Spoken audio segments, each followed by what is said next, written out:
ವೀಕ್ಷಕರೇ, ಬೆಂಗಳೂರಲ್ಲಿ 50 ವರ್ಷ ವಯಸ್ಸಿನ ಶಶಿಕಲಾ ಎಂಬ ಮಹಿಳೆ ವಾಸ ಇದ್ರು. ಇವರ ಪತಿ ಬಹಳ ಹಿಂದೆನೆ ನಿಧನರಾಗಿದ್ರು.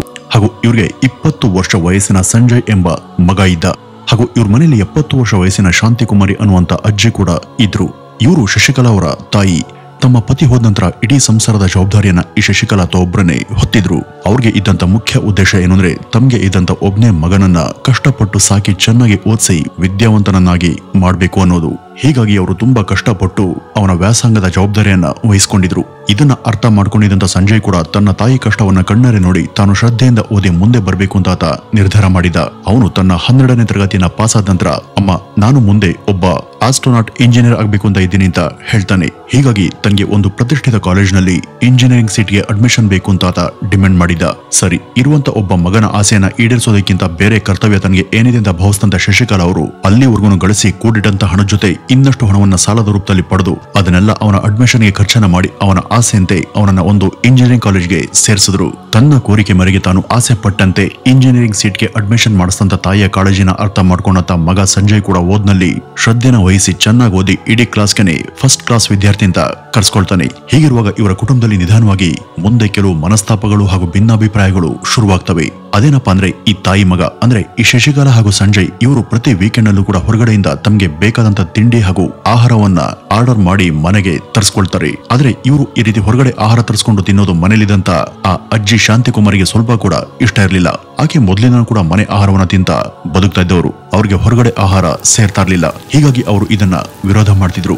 ಆದ್ರೆ ಶಶಿಕಲಾ ಮತ್ತು ಸಂಜಯ್ ಇವರಿಬ್ರು ಕೂಡ, ನಿನ್ಗೆ ಬೇಡ ಅಂದ್ರೆ ಬಿಡು, ನಾವು ತಿಂತೀವಿ, ನಾವು ಅದನ್ನ ತಿಂದ್ರೆ ನಿನ್ಗೇನ್ ಕಷ್ಟ ಅಂತ ಕೇಳ್ತಿದ್ರು.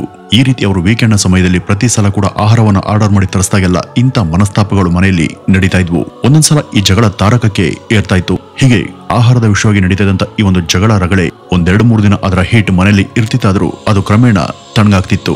ಇದೆಲ್ಲದರ ಹೊರತಾಗಿ ಉಳಿದಂತ ಸಮಯದಲ್ಲಿ ಅವರು ಸಂತೋಷವಾಗಿಯೇ ಕಾಲ ಕಳೀತಾ ಇದ್ರು. ಶಶಿಕಲಾ ಹಾಗೂ ಆಕೆ ತಾಯಿ ಈ ಇಬ್ಬರಿಗೂ ಇದ್ದಂತ ಏಕೈಕ ಗುರಿ ಅಂದ್ರೆ, ಮನೆ ಮಗ ಆದಂತ ಸಂಜಯನನ್ನ ಚೆನ್ನಾಗಿ ಓದಿಸಿ ಅವನ ವ್ಯಾಸಂಗಕ್ಕೆ ಬೇಕಾದಂತ ಅನುಕೂಲವನ್ನ ಮಾಡಿಕೊಟ್ಟು ಮುಂದೆ ಅವನು ದೊಡ್ಡ ಸ್ಥಾನಕ್ಕೆ ಹೋಗುವಂತೆ ಮಾಡೋದಾಗಿತ್ತು. ಅದಕ್ಕಾಗಿ ದಿನ ಕೂಡ ಅವರು ಕಷ್ಟಪಡ್ತಿದ್ರು.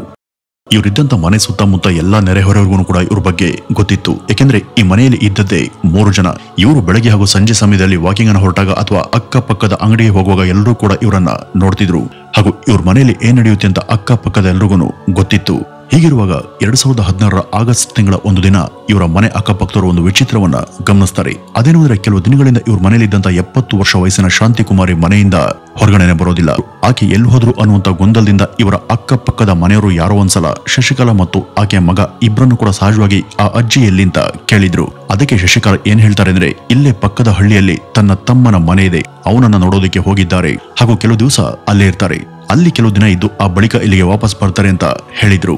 ಆದ್ರೆ ಇದೆಲ್ಲಾಗಿ 1-2 ತಿಂಗಳು ಕೂಡ ಕಳೀತು. ಆದ್ರೆ ಮುಂದೆ ಹಲವಾರು ತಿಂಗಳ ಸಮಯ ಜಾರಿದ್ರು ಕೂಡ ಶಶಿಕಲಾ ಅವ್ರ ತಾಯಿ ಮಾತ್ರ ವಾಪಸ್ ಮನೆಗೆ ಬರೋದಿಲ್ಲ. ಹೀಗಿರುವಾಗ 2017 ಫೆಬ್ರವರಿಯಲ್ಲಿ ಒಂದ್ಸಾರಿ ಶಶಿಕಲಾ ಇದ್ದಕ್ಕಿದ್ದ ಹಾಗೆ ತನ್ನ ಮನೆ ಓನರ್ ಹತ್ರ, ನನಗೆ ಅರ್ಜೆಂಟ್ ಈಗ 2 ಲಕ್ಷ ರೂಪಾಯಿ ಹಣದ ಅವಶ್ಯಕತೆ ಇದೆ, ದಯವಿಟ್ಟು ಅಷ್ಟು ಹಣವನ್ನ ನನಗೆ ಕೊಡಿ ಅಂತ ಕೇಳಿದ್ರು. ಇವರು ಈ ರೀತಿ ತಮ್ಮ ಮನೆ ಓನರ್ ಹತ್ರ ಆಗೊಮ್ಮೆ ಈಗೊಮ್ಮೆ ಅಷ್ಟು ಇಷ್ಟು ಹಣವನ್ನ ತಗೊಳ್ತಾ ಇದ್ದದ್ದು ತುಂಬಾ ಸಾಮಾನ್ಯವಾಗಿತ್ತು. ಅವರು ಹಣವನ್ನ ಯಾಕೆ ಕೇಳ್ತಾ ಇದ್ರು ಅಂದ್ರೆ, ಅದನ್ನ ತಮ್ಮ ಮಗನ ಶಿಕ್ಷಣದ ಖರ್ಚು ವೆಚ್ಚಕ್ಕೆ ಕೇಳ್ತಿದ್ರು. ಹಾಗೂ ಹಣವನ್ನ ಪಡೆದಾಗ್ಲೆಲ್ಲ ಅದನ್ನ ಸರಿಯಾದ ಸಮಯಕ್ಕೆ ಶಶಿಕಲಾ ಓನರ್ಗೆ ವಾಪಸ್ ಕೂಡ ಕೊಡ್ತಿದ್ರು. ಆ ಮನೆಯ ಓನರ್ ಕೂಡ ಇವ್ರ ಕಷ್ಟವನ್ನ ಅರ್ಥ ಮಾಡ್ಕೊಂಡು ಅವರು ಕೇಳಿದಾಗ್ಲೆಲ್ಲ ತಮ್ಮ ಕೈಲಾದಷ್ಟು ಹಣವನ್ನ ಅವ್ರಿಗೆ ಕೊಡ್ತಿದ್ರು. ಈಗ ಶಶಿಕಲಾ ಸಡನ್ ಆಗಿ 2 ಲಕ್ಷ ರೂಪಾಯಿನ ಕೇಳಿದಾಗ ಅಷ್ಟು ಹಣ ಆ ಓನರ್ ಹತ್ರ ಇರ್ಲಿಲ್ಲ. ಅವರು, ನೋಡಮ್ಮ, ನಾನ್ ನಿನ್ಗೆ ಅವಸರ ಇದ್ರೆ ಒಂದು 50,000 ರೂಪಾಯಿನ ಕೊಡ್ತೀನಿ, ಇನ್ನುಳಿದಂತ 1.5 ಲಕ್ಷ ಹಣವನ್ನ ಇನ್ನೊಂದು ವಾರ ಬಿಟ್ಟು ನಿನ್ಗೆ ನಾನು ಆನ್ಲೈನ್ ಮೂಲಕ ವರ್ಗಾವಣೆ ಮಾಡ್ತೀನಿ, ಓಕೆನಾ ಅಂತ ಕೇಳಿದ್ರು. ಇದಕ್ಕೆ ಒಪ್ತಂತ ಶಶಿಕಲಾ, ಸರಿ ಆಯ್ತು, ಅಷ್ಟನ್ನೇ ಕೊಡಿ ಅಂತ ಹೇಳಿ ಆ ಹಣವನ್ನ ತೆಗೆದುಕೊಳ್ತಾರೆ. ಈ ಒಂದು ಹಣವನ್ನು ತಗೊಂಡಂತ ಶಶಿಕಲಾ ಏನ್ ಮಾಡ್ತಾರೆ ಅಂದ್ರೆ, ಅವರು ತಾವಿದ್ದಂತ ಮನೇನ ಲಾಕ್ ಮಾಡಿ ತಮ್ಮ ಮಗನ ಜೊತೆ ಆ ಹಣದ ಸಹಿತ ಎಲ್ಲಿಗೋ ಹೇಳ್ದೆ ಕೇಳದೆ ಹೊರಟು ಹೋಗ್ತಾರೆ. ಈ ತಾಯಿ ಮಗ ಈ ರೀತಿ ಮನೇನ ಲಾಕ್ ಮಾಡ್ಕೊಂಡು ಹೊರಟೋದಂತ ಸಂಗತಿ ಓನರ್ಗೂ ಗೊತ್ತಾಗುತ್ತೆ. ಆದ್ರೆ ತಕ್ಷಣಕ್ಕೆ ಅವರು ಅದ್ರ ಬಗ್ಗೆ ಏನು ಕೂಡ ತಪ್ಪು ತಿಳ್ಕೊಳ್ಳೋದಿಲ್ಲ. ಏನು ಅವರಿಬ್ರು ತಮ್ಮ ಸಂಬಂಧಿಕರ ಮನೆಗೆ ಹೋಗಿರ್ಬೋದು ಅಥವಾ ಯಾವ್ದಾದ್ರು ಊರಿಗೆ ಹೋಗಿರಬಹುದು, ವಾಪಸ್ ಬರ್ತಾರೆ ಅಂತ ಓನರ್ ಸುಮ್ನಾಗ್ತಾರೆ. ಆದ್ರೆ ಅವ್ರು ಹೋಗಿ 1 ವಾರ ಕಳೀತು, 10 ದಿವಸ ಕಳೀತು, ಅನೇಕ ವಾರಗಳೇ ಕಳೆದು ಹೋದ್ವು. ಆಮೇಲೆ ಹಲವಾರು ತಿಂಗಳ ಕಳೆದ್ರೂ ಕೂಡ ತಾಯಿ ಮಗ ಮಾತ್ರ ವಾಪಸ್ ಬರೋದಿಲ್ಲ. ಅವರು ಬಹಳ ವರ್ಷಗಳಿಂದ ಅದೇ ಮನೆಯಲ್ಲಿ ಬಾಡಿಗೆ ಕಟ್ಕೊಂಡು ಯಾವುದೇ ತಂಟೆ ತಕರಾರು ಕೂಡ ಮಾಡದೆ ವಾಸ ಮಾಡ್ತಾದ್ರಿಂದ ಅವರು ಹಳೆಯ ಬಾಡಿಗೆದಾರರು ಅನ್ನುವಂತ ಗೌರವದ ಮೇಲೆ ಓನರ್ ಕೂಡ ಅವ್ರಿಗಾಗಿ ಅವರು ಬರೋದನ್ನ ಕಾದು ಕೂತಿದ್ರು. ಆ ಮನೆಯ ಗ್ರಿಲ್ ಗೇಟ್ಗೂ ಲಾಕ್ ಬಿದ್ದಿರುತ್ತೆ. ಆದ್ರೆ ಅದರ ಇನ್ನೊಂದು ಕೀ ಓನರ್ ಹತ್ರ ಇತ್ತು. ಏಕೆಂದ್ರೆ ಆ ಗ್ರಿಲ್ ನ ಗೇಟ್ ನ ಒಳಗೆ ಒಂದು ನೀರಿನ ಟ್ಯಾಂಕ್ ಇತ್ತು. ಪ್ರತಿ ಸಲ ನೀರು ಬಿಟ್ಟಾಗ ಅದನ್ನ ಮೋಟಾರ್ ಅನ್ನ ಆನ್ ಮಾಡಿ ತುಂಬಿಸೋದಕ್ಕೆ ಅದರ ಓನರ್ ಗೇಟ್ ನ ಬೀಗ ತೆಗೆದು ತಾವೇ ಒಳಗಡೆ ಬಂದು ತುಂಬಿಸಿ ಹೋಗ್ತಾ ಇದ್ರು. ಪ್ರತಿ ಸಲ ಅಲ್ಲಿಗೆ ಬಂದಾಗ್ಲೂ ಮೋಟಾರ್ ಅನ್ನ ಆನ್ ಮಾಡಿದ ನಂತರ ನೀರಿನ ಟ್ಯಾಂಕ್ ತುಂಬೋರ್ಗೂ ಅವರು ಅಲ್ಲೇ ನಿಂತು ಅದು ತುಂಬಿದ ನಂತರ ಅದನ್ನ ಮುಚ್ಚಿ ಗೇಟ್ ಅನ್ನ ಲಾಕ್ ಮಾಡ್ಕೊಂಡು ಹೋಗ್ತಾ ಇದ್ರು. ಇದೇ ರೀತಿ ಅವತ್ತು ಒಂದ್ ದಿವಸ ಅಂದ್ರೆ ಶಶಿಕಲಾ ಮತ್ತು ಅವ್ರ ಮಗ ಮನೆ ಬಿಟ್ಟು ಹೋದಂತ 3-4 ತಿಂಗಳು ನಂತರ 2017ರ ಮೇ ತಿಂಗಳಲ್ಲಿ ಆ ಮನೆಯ ಓನರ್ ಮೋಟಾರ್ ಅನ್ನ ಆನ್ ಮಾಡಿ ಅಲ್ಲಿ ನಿಂತಿದ್ದಾಗ ಅವರಿಗೆ ಒಂದು ವಿಚಿತ್ರ ಅನುಭವ ಆಗುತ್ತೆ. ಸಡನ್ ಆಗಿ ಅವರ ಮೂಗಿಗೆ ಎಲ್ಲಿಂದಲೋ ಒಂದು ದುರ್ಗಂಧ ಬೀರೋದಕ್ಕೆ ಶುರುವಾಗುತ್ತೆ. ಒಂದ್ ರೀತಿ ಇಲಿ ಅಥವಾ ನಾಯಿ ಸತ್ತ ನಂತರ ಅದರ ಕೊಳತಂತ ಶವ ಯಾವ ತರ ಸ್ಮೆಲ್ ಬರುತ್ತೋ ಆ ತರ ಅವರ ಮೂಗಿಗೆ ಬಡಿಯೋದಕ್ಕೆ ಶುರುವಾಯಿತು. ಅಲ್ಲಿ ನಿಂತಷ್ಟು ಸಮಯ ಆ ಒಂದು ವಾಸನೆ ತುಂಬಾ ಗಾಢವಾಗಿನೇ ಹರಡೋದಕ್ಕೆ ಶುರುವಾಗಿತ್ತು. ಈ ಒಂದು ವಾಸನೆ ಎಲ್ಲಿಂದ ಬರ್ತಾ ಇದೆ ಅಂತ ಆ ಕ್ಷಣಕ್ಕೆ ಅವ್ರಿಗೆ ಗೊತ್ತಾಗ್ಲಿಲ್ಲ. ಅಷ್ಟೇ ಅಲ್ಲ, ಆ ಒಂದು ವಾಸನೆ ಬಗ್ಗೆ ಆ ಮನೆ ಸುತ್ತಮುತ್ತ ಇದ್ದವರು ಕೂಡ ಓನರ್ಗೆ ಕಂಪ್ಲೇಂಟ್ ಮಾಡೋದಕ್ಕೆ ಶುರು ಮಾಡ್ತಾರೆ. ಈ ಒಂದು ದುರ್ನಾತ ಶಶಿಕಲಾ ಇದ್ದಂತ ಮನೆ ಒಳಗಿಂದನೇ, ಅದನ್ನ ನಾವು ಸಹಿಸಿಕೊಳ್ಳೋದಕ್ಕೆ ಸಾಧ್ಯ ಇಲ್ಲ. ದಿನೇ ದಿನೇ ಇದರ ಸ್ಮೆಲ್ ಜಾಸ್ತಿ ಆಗ್ತಾ ಇದೆ. ಹೀಗಾಗಿ ಅದೇನೋ ಅಂತ ಒಂದ್ಸಲ ಒಳಗಡೆ ಹೋಗಿ ನೋಡಿ ಅಂತ ಅವರೆಲ್ಲರೂ ಕೂಡ ಆ ಓನರ್ಗೆ ಒತ್ತಾಯ ಮಾಡೋದಕ್ಕೆ ಶುರು ಮಾಡ್ತಾರೆ.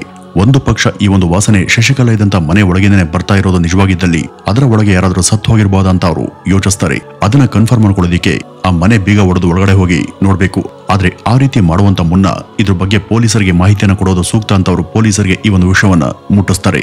ಈ ಒಂದು ದೂರನ ತಗೊಂಡಂತ ಪೊಲೀಸರು ಕೂಡ ಆ ಜಾಗಕ್ಕೆ ಬಂದಿದ್ರು. ಅವ್ರಿಗೂ ಕೂಡ ಆ ಮನೆಯ ಸುತ್ತಮುತ್ತ ಇದ್ದಂತ ಆ ವಾಸನೆ ಅವರ ಅನುಭವಕ್ಕೆ ಬರುತ್ತೆ. ಈಗ ಪೊಲೀಸರು ಆ ಮನೆ ಬೀಗವನ್ನ ಹೊಡೆದು ಒಳಗಡೆ ಹೋಗಿ ನೋಡಿದಾಗ ಆ ಮನೆಯಲ್ಲಿ ಆ ವಾಸನೆ ಹರಡಿದ್ದು ಅವ್ರ ಗಮನಕ್ಕೆ ಬಂತು. ಆ ಒಂದು ಸ್ಮೆಲ್ ಇಡೀ ಮನೆಯನ್ನ ಆವರಿಸಿತ್ತು. ಶಶಿಕಲಾ ಹಾಗೂ ಅವ್ರ ಮಗ ಆ ಮನೆಯನ್ನ ಬಹಳ ತಿಂಗಳು ಕೆಳಗೆ ಖಾಲಿ ಮಾಡಿಕೊಂಡು ಹೋಗಿದ್ರು ಕೂಡ ಅವ್ರಿಗೆ ಸೇರಿದಂತ ಅನೇಕ ವಸ್ತುಗಳು ಆ ಮನೆಯಲ್ಲೇನೆ ಇದ್ವು. ಪೊಲೀಸರು ಮತ್ತು ಅಕ್ಕಪಕ್ಕದವರು ಎಲ್ಲರೂ ಸೇರಿ ಆ ಮನೆಯನ್ನ ಸಂಪೂರ್ಣ ಹುಡುಕೋದಿಕ್ಕೆ ಶುರು ಮಾಡ್ತಾರೆ. ಆದ್ರೂ ಕೂಡ ಅವ್ರಿಗೆ ಆ ವಾಸನೆಯ ಮೂಲ ಯಾವುದು ಅಂತ ಮತ್ತು ಅದು ಎಲ್ಲಿಂದ ಬರ್ತಾ ಇದೆ ಅಂತ ಗೊತ್ತಾಗ್ಲಿಲ್ಲ. ಬಹಳ ಹೊತ್ತು ಹುಡುಕೋದ ನಂತರ ಅವ್ರಿಗೆ ಯಾವುದೇ ಸುಳಿವು ಸಿಗೋದಿಲ್ಲ.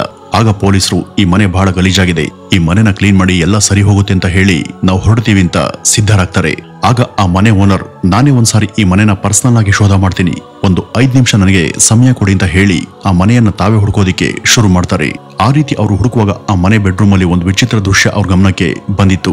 ಆ ಒಂದು ವಾಸನೆ ಮೂಲ ಅದೇ ರೂಮ್ ನಿಂದ ಬರ್ತಾ ಇತ್ತು. ಆ ಬೆಡ್ರೂಮ್ ನ ಒಂದು ಮೂಲೆಯಲ್ಲಿ ವಿಚಿತ್ರವಾದಂತಹ ಹೊಸ ಬಗೆಯ ಆಕಾರವೊಂದು ಅವ್ರಿಗೆ ಕಾಣಿಸಿತ್ತು. ಅದನ್ನೇ ದೃಷ್ಟಿ ಇಟ್ಟು ನೋಡದಂತ ಪೊಲೀಸರಿಗೆ, ಸರ್, ನನ್ಗೆ ನೆನಪಿರುವಂತೆ ಈ ಜಾಗದಲ್ಲಿ ಬಟ್ಟೆಗಳು ಹಾಗೂ ಇತರ ವಸ್ತುಗಳು ಇಡೋದಕ್ಕೆ ಒಂದು ಕಬೋರ್ಡ್ ಇತ್ತು, ಆದ್ರೆ ಈಗ ಅದು ಕಾಣ್ತಿಲ್ಲ. ಅದನ್ನ ಮುಚ್ಚಿ ಆ ಗೋಡೆಯನ್ನ ಇನ್ನಷ್ಟು ಹೆಚ್ಚುವರಿಯಾಗಿ ಕಟ್ಟಿರುವಂತೆ ನನಗೆ ಭಾಸವಾಗ್ತಿದೆ. ಏಕೆಂದ್ರೆ ಈ ಗೋಡೆ ಇಷ್ಟು ಮುಂದೆ ಬಂದಿರಲಿಲ್ಲ. ಕೆಲವು ಅಡಿಗಳಷ್ಟು ಹಿಂದೆ ಇಲ್ಲಿ ಕಬೋರ್ಡ್ ಇತ್ತು.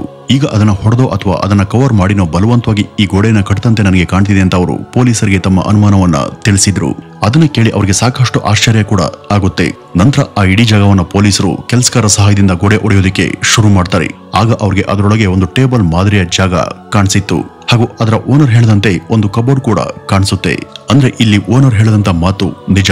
ಆ ಮನೆಯಲ್ಲಿದ್ದವರು ಆ ಕಬೋರ್ಡ್ ಅನ್ನ ಸಿಮೆಂಟ್ ಮತ್ತು ಕಾಂಕ್ರೀಟ್ ನಿಂದ ಮುಚ್ಚಿ ಕವರ್ ಮಾಡಿ ಆ ಒಂದು ಗೋಡೆಯನ್ನ ರಚಿಸಿದ್ರು. ಅದನ್ನ ಒಡೆದು ಒಳಗಡೆ ನೋಡಿದಾಗ ಒಂದು ನೀಲಿ ಬಣ್ಣದ ಪ್ಲಾಸ್ಟಿಕ್ ಡ್ರಮ್ ಅಲ್ಲಿರೋದವ್ರಿಗೆ ಕಾಣಿಸುತ್ತೆ. ಅದರ ಒಳಗೆ ಸಿಮೆಂಟ್ ಅನ್ನ ಹಾಕಿ ಸೀಲ್ ಮಾಡಲಾಗಿತ್ತು.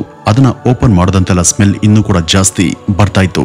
ಅದರ ಮುಚ್ಚಳ ತೆರೆದು ನೋಡಿದಾಗ ಅದರಲ್ಲಿ ಯಾವುದೋ ಒಬ್ಬ ವ್ಯಕ್ತಿಯ ಶವವನ್ನ ಸಿಮೆಂಟ್ ನಲ್ಲಿ ಮುಚ್ಚಿದ್ದು ಪೊಲೀಸರ ಗಮನಕ್ಕೆ ಬರುತ್ತೆ. ಆ ಮನೆ ಸುತ್ತಮುತ್ತ ಇದ್ದವ್ರಿಗೂ ಹಾಗೂ ಓನರ್ಗೂ ಬರ್ತಾ ಇದ್ದಂತ ದುರ್ಗಂಧ ಆ ಒಂದು ಶವದ್ದೆ ಅಂತ ಎಲ್ರಿಗೂ ಆಗ ಗೊತ್ತಾಯ್ತು.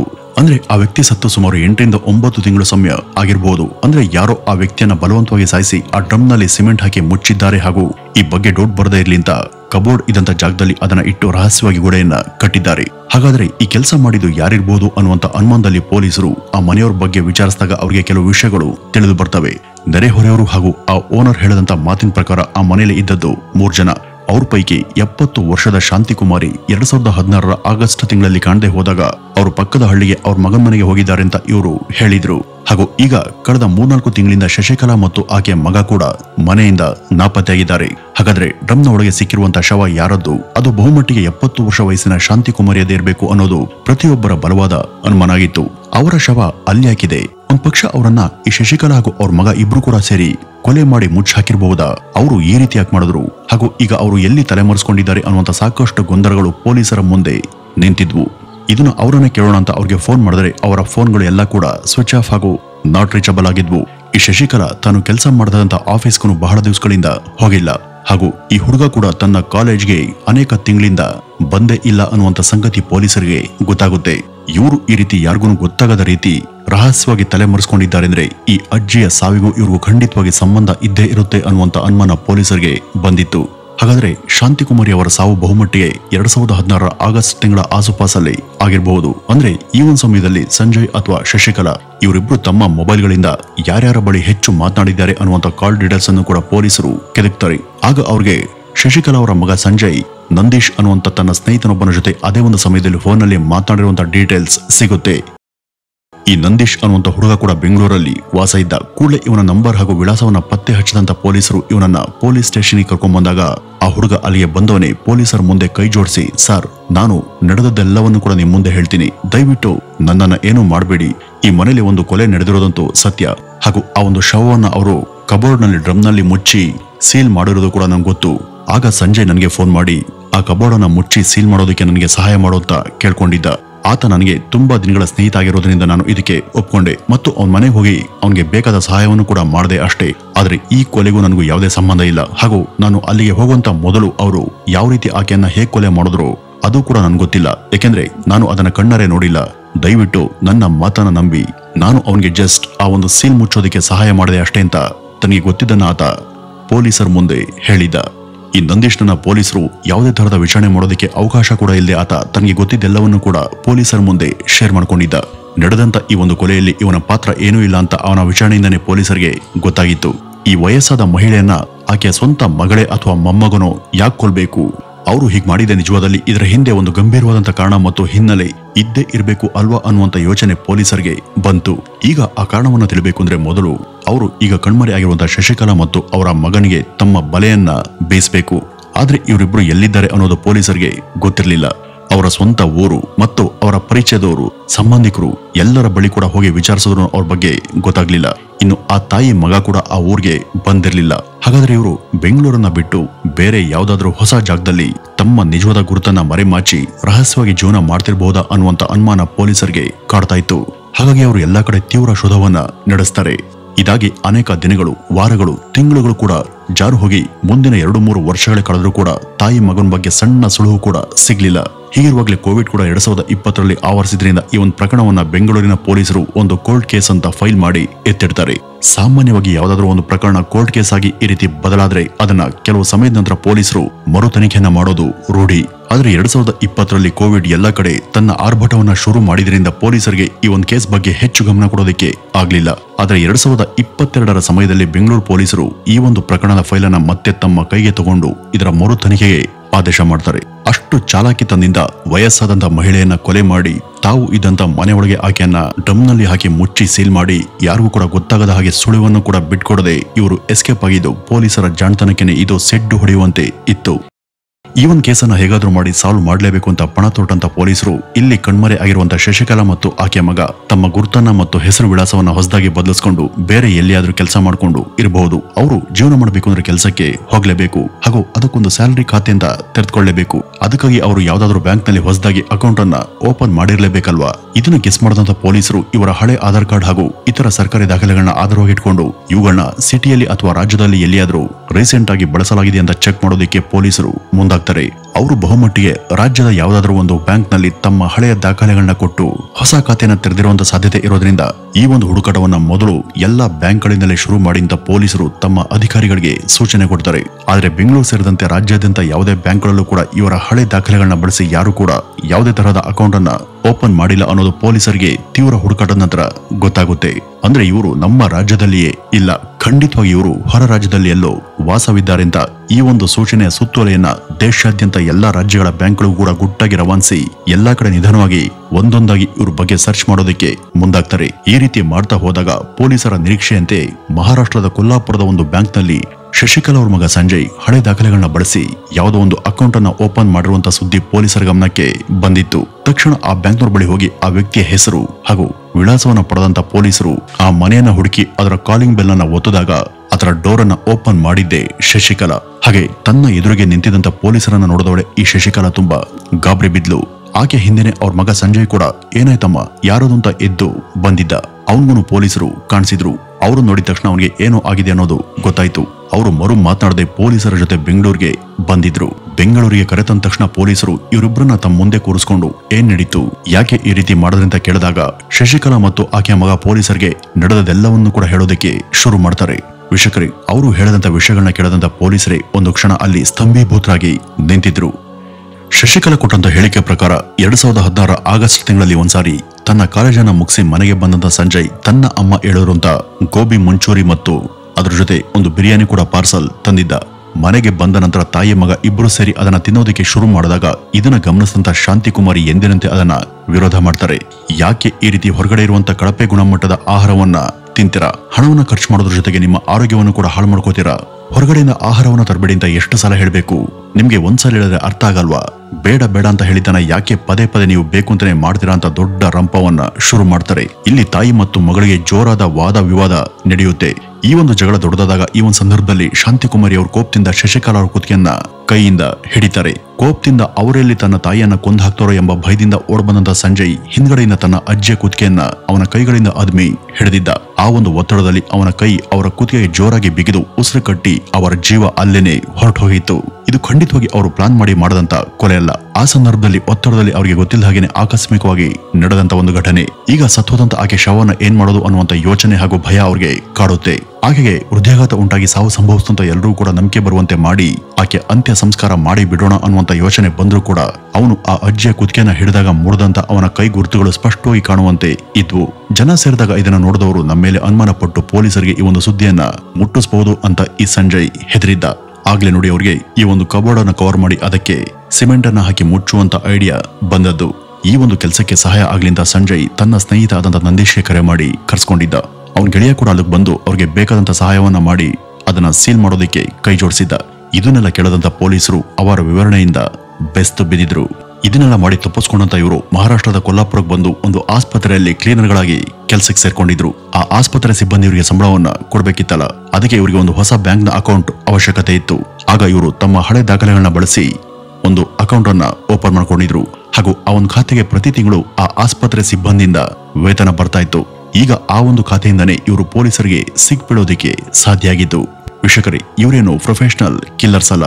ಈ ರೀತಿ ಕೊಲೆ ಮಾಡಿ ತಪ್ಪಿಸ್ಕೊಳ್ಳುವಂತ ಜಾಣತನ ಅಥವಾ ಅದರ ಅನುಭವ ಅವರಿಗೆ ಈ ಮೊದಲೇ ಇಲ್ಲದೆ ಇದ್ರೂ ಅಕಸ್ಮಾತ್ ಆಗಿ ನಡೆದಂತ ಈ ಒಂದು ಕೊಲೆಯನ್ನ ಮುಚ್ಚಾಕೋದಿಕ್ಕೆ ಅವರು ಅನುಸರಿಸಂತ ಮಾರ್ಗಗಳು ಹಾಗೂ ತಂತ್ರಗಳು ಯಾವುದೇ ಪ್ರೊಫೆಷನಲ್ ಕಿಲ್ಲರ್ಗಳು ಬಳಸುವಂತ ತಂತ್ರಗಳಿಗಿಂತಲೂ ಕೂಡ ಕಡಿಮೆ ಮಟ್ಟದಲ್ಲ. ಇವರ ಈ ಪ್ರಯತ್ನಗಳು ಯಾವುದೇ ಸಸ್ಪೆನ್ಸ್ ಸಿನಿಮಾದ ಕಥೆಗಿಂತನೂ ಕೂಡ ಕಡಿಮೆ ಅಲ್ಲ. ಕರ್ನಾಟಕದ ಅದರಲ್ಲೂ ಕೂಡ ಬೆಂಗಳೂರಿನ ಪೊಲೀಸರಿಗೆ ದೇಶಾದ್ಯಂತ ಉತ್ತಮವಾದಂತ ಹೆಸರಿದೆ. ಇಂಥ ಚುರುಕುತನದ ಅಧಿಕಾರಿಗಳಿಗೆ ಇವರು ಮುಂದಿನ 6 ವರ್ಷಗಳ ಕಾಲ ಚಳ್ಳೆ ಹಣ್ಣನ್ನು ತಿನ್ನಿಸಿ ಕಣ್ಮರೆಯಾಗಿದ್ರು. ಇವರಿಂದ ಇಷ್ಟೆಲ್ಲ ಹೇಳಿಕೆಯನ್ನ ಸಂಗ್ರಹ ಮಾಡದಂತ ಪೊಲೀಸರು ಇವರನ್ನ ಕೋರ್ಟ್ಗೆ ಸಬ್ಮಿಟ್ ಮಾಡಿ ನಡೆದಂತ ಪ್ರತಿಯೊಂದನ್ನು ಕೂಡ ವರದಿ ಮಾಡಿ ಕೋರ್ಟ್ಗೆ ಒಪ್ಪಿಸ್ತಾರೆ. ಒಟ್ಟಿನಲ್ಲಿ ಈ ಇಡೀ ಪ್ರಕರಣದಲ್ಲಿ ಯಾರ್ದು ನಿಜವಾದ ತಪ್ಪು ಅಂತ ನಿರ್ಧಾರ ಮಾಡಿ ಹೇಳೋದು ತುಂಬಾ ಕಷ್ಟ. ಕೆಲವೊಂದ್ ಸಾರಿ ಮನೆಗಳಲ್ಲಿ ಇಂಥ ಅತಿರೇಕಗಳು ತಮಗೆ ಗೊತ್ತಿಲ್ಲ ಹಾಗೇನೆ ನಡೆದು ಹೋಗ್ತವೆ. ವೀಕ್ಷಕರೇ, ಇದಿಷ್ಟು ಇವತ್ತಿನ ಈ ಒಂದು ವಿಡಿಯೋದ ಮಾಹಿತಿ. ಇನ್ನು ಈ ಒಂದು ಘಟನೆ ಬಗ್ಗೆ ನಿಮ್ಮ ಅನಿಸಿಕೆಯನ್ನ ತಪ್ಪದೆ ಕಮೆಂಟ್ನ ಮೂಲಕ ತಿಳಿಸಿ. ನಮಸ್ಕಾರ.